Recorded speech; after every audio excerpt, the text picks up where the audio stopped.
We got a special guest. Hi. Dr. Shery. Yay, I'm here. Thanks so much for having me here. Oh, I'm so excited, but I feel like you like everybody's therapist. You my therapist. You don't need to tell me because I've been watching you on TV. Hey, that's right. Just come on in. That's right. I was like, I need to call her.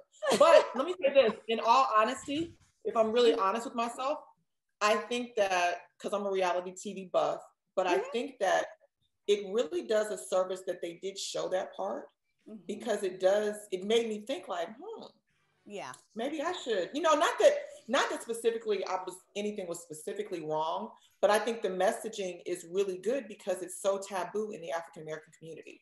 In fact, that was the reason I started doing reality TV in the first place. I really wanted people to know it's okay to get help. I don't care how crazy your problems are or how outrageous, it's okay to get help.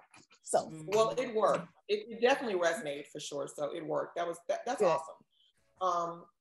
But of course, we, like Yama and I, we talk about mental health a lot because I think it's not spoken about a lot in the African-American community. And then with so many suicides as of late, and with COVID and people losing their jobs and their homes and people dying, where do you think we are, as a community with mental health? And how do we, even though you've done the work to put it on the forefront, what else can we do to let everyone know that it is okay to go and receive help or talk to someone? Again, what you're doing, the two of you are doing tonight is a giant step forward, because so often we won't talk about it. We just don't even deal with it. And I think what we have to do is make it a common conversation. Mental health is just your health. Just like you have physical health, you have a mental health, and it's nothing to be afraid of, nothing to be scared about, because what happens is people like, oh, I don't want to talk about it because, I don't want to be seen as crazy. But the more we can educate people, the more we can talk about it, the more we can normalize it, the easier it is for people to get help. And that's what we're trying to do. And it's real. It is real. It's definitely real. What do you, my thing, like Heather was saying, we seen celebrities, this week, and that always brings up the question even more, even though we know this happens in young kids all the time. I mean, it happens with a lot of people that get so depressed that they contemplate suicide. I work in a behavioral health hospital. I'm a pharmacist. So I've seen, we take in kids as young as 5. So I'm sure they're maybe even younger, but to see a child come in that has, had a suicidal ideation or just really majorly depressed at 5, you just wonder what got them here, or, you automatically say it's got to be the family situation. That's why when I was talking to Joe about that, it's like, did you feel like it was because of something that was going on at home, or did you come here feeling, like you could get depressed real easy? And it's always interesting to me how that happens. Well, there's a mixture of things that lead people to suicide. And it's funny you talk about a child as young as 5. I remember I used to work with children and adults. I worked mostly with women, adult women especially. But when I was doing my training and working a lot with children, I had I was in private practice at the time. I had about a 5 or 6 year old that had been doing really well in school. All of a sudden her grades went bad. Everything was going south. And they brought her in to see me. Her mother brought her in because her pediatrician wanted to put her on medication for ADHD, attention deficit. And the mother was really concerned. I started talking to the kid and I said, well, what's going on? I mean, she was just acting, as many would say, a plum fool. And, she was doing things was just like, it didn't make sense. You know what she told me? And this is one of those valuable lessons. I said, well, what's going on? Why are you doing all this? She said, and she started telling me about all the people that had died in her family. She talked about Aunt Joe, Aunt Uncle this. And she listed about 4 or 5 people that had died. And she said, every time they died, they said she went to heaven or he went to heaven. And she started crying, big tears rolling. She says, I'm not ready to go to heaven. And her idea was, if they were good and they went to heaven, I needed to be bad so I don't have to go to heaven right now. So you have to get, and I mean, it taught me a very valuable lesson, because we have to understand the mindset of the person. And in her way, if all these people that she loves so dearly was dying, and they says, oh, she was so good, she went to heaven. Her thing is like, I'm not gonna be good, I'm not ready to go to heaven. And so it made perfect sense to her. Made perfect sense. But it kind of makes sense, and I got it. Think about it. I got it. But a lot of times we don't know why people as adults choose. It's not just usually one thing, it's a combination of things. A lot of times we're shocked, and I know with celebrities, we even become like, oh my God, I didn't see it coming. How could they be depressed, or how could they be, suicidal? But we have no idea what happens behind the scene. We have no idea the stress and the distress that they take on. And it's a combination of things. And they're usually telltale signs, but we don't, as a society, respond to them because we don't know how to even look for signs that somebody's in trouble. So we just say, what's wrong with you, girl? Or we're going to pray about it. And I believe in prayer. I believe in the power of prayer, but it's not just pray, it's pray and do. You have to reach out. You have to get some help. And people need to be able to really understand mental health. It's not just, something that's just sort of go away. It's like, it's not a mental health day, we celebrate 1 month. This is your health 24/7, and you have to take care of it just like you take care of everything else. Yeah, that's important. Well, can I ask one question, Heather, before we go into that? African-American women, what's the percentage of suicide in that population? I don't mean a single, but I'm an African-American woman, so I'm interested to know. Well, first of all, let me just say this, because a lot of people don't realize this. Women attempt suicide far more than men, but men commit suicide more than women. They're more successful. Yeah, and so they're more successful because a lot of time for women, it's a cry for help. It's a cry to stop the pain of whatever is going on. And for Black women, there is an increase in terms of what we've seen over time. And a lot of times when you break down those numbers, now with COVID and all the other things, it doesn't do it justice. So we don't have any like real recent studies, but we do know that depression is greater in African-American women than in many men. And I don't know if it's actually greater. I think we talk about it more. I think we show our symptoms more. I think we cry out for help more. And when men, and also it's the way women commit suicide versus men is quite different. Usually men commit suicide by lethal, like, a gunshot wound. Women usually overdose, or they'll jump, or they'll do something, in that manner. But that really plays a ranking in terms of the statistics. So, because a lot of times also in the African-American community, there's a lot of quote accidents, oh, he had a wreck or she had a wreck and that was an accident. And you're thinking it wasn't raining, it wasn't anything there, but they have an accident because that's sort of a socially acceptable way to exit his versus saying, I'm taking my life. So we have a lot of quote accidents that I have to question, are they really accidents? Yeah, because you hear people say, not a lot of people, but I've heard people say, I contemplated just driving off the road. And it's like, absolutely. Woo. Yeah, and if they did it, you wouldn't think about it being a suicide because they said, oh, she had a horrible wreck and died. But there's a lot more going on. But I think that's because, Black community, they're like, Black folks don't kill themselves. They don't do that. Like, that's what they say in the Black community. Like, it's like that type of thing and that type of thinking. And then I think sometimes the family, they want to hide the fact that a loved one actually committed suicide and they didn't. It wasn't just a wreck. So then they conceal it and compress it even more. And then that just causes more issues in the family because it's not. But you had mentioned something earlier about the signs. And so could you tell our listeners, what are some of the signs? Because we might have someone in our lives right now that's suffering and we have no idea. We don't even know what to look for. We don't realize it. we have what we call suicide risk. There are certain things that will increase the likelihood. Like if there's no connections, there's no support system. Somebody recently died. They have a history of mental health disorder. They have a history of substance abuse. Those are some of the things that will increase the risk, or we look at those risk factors.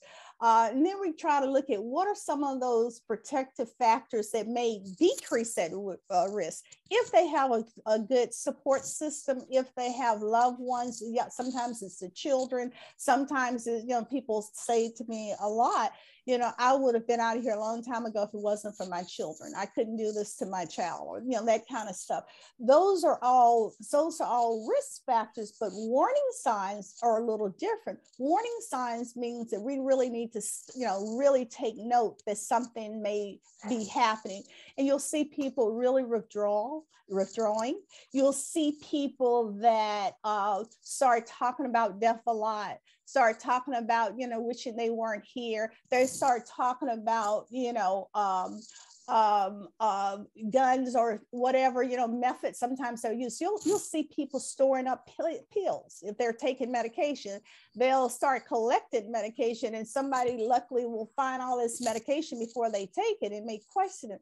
But warning signs are very clear that something is more than just a sheer risk, that they are thinking. And a lot of times when you have a lot of grief and people haven't processed that, they wish they was with the other person. There's a difference between wishing you were dead, but actively looking and planning to die. And we hear that between the lines.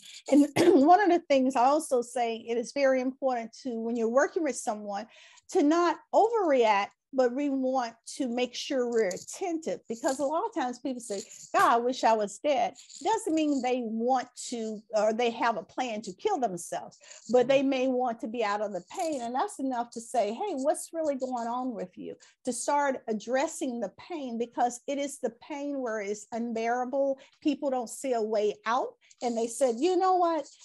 I'm out, because they don't see a way out. And a lot of times people underestimate what's going on around them. And what people tend to say is, girl, you're going to be okay. Even your friends, like, I know it's rough, but you're all right. But you have to be present. You have to be able to make sure that person feels safe enough with you to say, you know what? I'm going to share what's really going on, or how I'm really feeling, and not to judge. A lot of times people judge people like, girl, if I had all you had, or if I was doing all of that, it shuts them down. And families are embarrassed a lot of times. Just speaking of families, they're ashamed, and it's nothing to be ashamed about. No, it's a death. They were hurting. They were hurting just like physically. And I used this example recently, and I'll share this with you all too. A lot of times we don't see the difference between the emotional pain and the physical pain. But if we were somewhere and we're sitting there having a nice dinner in a restaurant, and somebody came in and all of a sudden somebody stabbed someone right in front of us, we would all be horrified, like, oh my God. Somebody would really start looking at what to do. We would see the blood. We would see all the pain. We would even go to try to help that person. Someone would call 911. But emotionally, you get stabbed with pain, but it's internally. So people are hurting you, or they're talking about you, or something has happened, trauma, whatever. That pain is internal, and the bleed is internal. So you don't see the bleed. You don't try to assist the person, because many times you don't even know they're being stabbed or they're being hurt. And so what we have to do is get in tune to what is happening with those emotional, those lethal stabs that really can take a person out, just like the physical stab can. How do you, and I'm sure you've had to deal with family members who may have lost a loved one to suicide and have gone through all of this, maybe have been through this with them, but then ultimately they couldn't help them because they committed suicide. I mean, how do these family members cope? I'm sure you have to Yeah. deal with quite a few. I do. And one of the things I always tell people, first of all, let go of the guilt. It's not your fault. A lot of people take on the guilt. If I shoulda, coulda, woulda, you have to let go of that guilt, because the person that chose to commit suicide or die by suicide, that was their choice. It wasn't your choice. It had nothing to do with you making the choice. And understand that process and respect the person, although you didn't like the choice. You have to deal with the choice at hand. Also, don't remember the person by how they exit. Remember them for their life, because we get so stuck on what happened at the end, but we forget this person had a whole life and something had gotten them to that point, but they had a whole life. Yeah. I'm sorry, you were going to say something too. I'm sorry, Heather. Because you had mentioned something, and it was something that I didn't think about. And I mean, I don't know. I think me and y'all have had the same experience. Well, I know we've had the same experience, and that's a loss of a parent. And it's a public loss. I don't know. It's so funny we haven't really talked about that. Well, for me, that was the first time that I was severely depressed. And kind of looking back, I knew I was, looking back now, I know I was severely depressed, but I was functioning, but it was almost like I was functioning in a fog. I was just kind of going through the motions for years. And what made me kind of realize it wasn't really that long ago. Two friends of mine, they both lost, one lost the father and one lost the fiance. And to see them, one dealt with it with basically going to grief counseling, which is something that I had never thought about. Because when you're in the moment, you're going through it. I never thought I would go through that. But the other one of my friends who lost their fiance, they're struggling. And we're just now realizing, like, this could be a real problem. I think as friends, again, you said, "Oh, girl, you'll be all right." And I really heard myself saying that. But then when my other friend who actually went through grief counseling, she was like, it really, really, really helped. And so when I talk to the friend that's not doing well, because it's not always displayed that she's not doing well, but when she finally opened up, it was when it clicked for me, and I kind of passed along that information, like, hey, there's a grief counselor, there's this. And I specifically told her, like, so she would realize she wasn't alone. Like, I should have done that. Like, I was there, like, so that she would have someone to relate to. But you know what? You do the best you can with what you know at any given time. So again, I'm a strong believer in not beating yourself up. And we beat ourselves up enough anyway. And when you are daughters of celebrities like both of you, what happens, the grief, everything you do a lot of times is under a microscope. Even the grieving process is under, and a lot of times we go through being in shock and sort of numb, and there's stages of grief. And although, we've all heard of these stages where there's shock and disbelief, and then there's anger, and, you go through a bargaining phase, and then you go through anger, and then it's depression and acceptance. I believe you go through the phase, but I've added another phase about it, and I've written about it. I think that things happen and we're walking along, and it's like the bottom of our world falls out. Somebody dies, and all of a sudden the bottom falls out. And when the bottom falls out, we are dropped in what feels like a cave. We're confused, we're lost, we're scared. We have all these emotions, and we feel so alone. Although people may be around us, we feel like, oh my God, and then we're dropped in this cave, and we're trying to figure out how to get out. You can never go back out the way you came in. And what happens is you will realize in time, this is not a cave, it's a tunnel. And as a tunnel, you're going to make your way through. Some days are going to be better than others. Some days you're going to bump into a wall. You can't go in it, and it's okay. Sit down. Some days you go, oh, and I'm going to run a little further. That's okay. There are all kinds of challenges and twists and turns as you move through this tunnel. But at some point, you're going to see the light. And when you come out, you'll be better and stronger than you were, because you'll realize that I can make it in spite of what has happened. And it's painful. And anytime you lose a parent, and I lost both of my parents in 2016, 3 months apart. 3 months apart. And it was devastating. But I had engagements, I had stuff to do. And yeah, I agree. But like you don't realize how depressed you are until you get some little space in between. And you say, wow. And, and I'm well aware of depression. And that's something else. When we talk about depression, there are days we all don't want to come out and get out of bed. That's understandable. That's a bad day. But when you don't want to get out of bed for weeks at a time, and only time I get overly concerned with people in grief or depression or anxiety, anytime it interferes with how you act, your behavior, how you think, and how you process information, how you're acting, how you think, and how you feel. Because once you start seeing changes in people's behaviors, in their behavior, in their feelings, in their act, you have to start saying, what's going on? When you start thinking like, I shouldn't be here, I should have been the one, and you hear that initially, but if that continues on, it's more than just, oh, it's going to pass. And that's when I get real concerned. And everybody grieves differently. Everybody grieves, and there's no right or wrong way.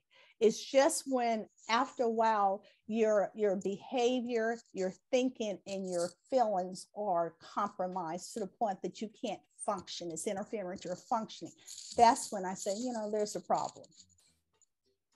Because Lord, I need to come in and lay on your couch. Come on in. Come on in. Anytime. So much stuff that just been built up about 15 years now. I need to. Hey, you're always, it's always open. It's always open. Like the truest thing I've heard in a while. Like, it's so true, because we were talking about Chesley. What's her last name? The one in New York. Chris. So she actually left a letter, and a lot of people have been speaking about how Yama calls social media like the bathroom wall of the world, and how people say things to people, and celebrities have feelings. Like within the public eye, they have feelings, they have emotions, they have lives, they love, they go through all these emotions. They're human beings. Yeah, like they're treated like they're not. And to see her write those things and the pressures of that, because I remember as a kid, like I hated that my dad was famous. Like I thought about suicide as a kid for sure. Periodically, like, you know what I mean? Like the pressure, of course, all of the too much. Because you didn't have an identity, I'm sure. Yeah, and so what we were talking about also, when you're even dealing with just regular bullying for children, when we were kids, you would get bullied at school and then you could escape it. You came home to a safe place.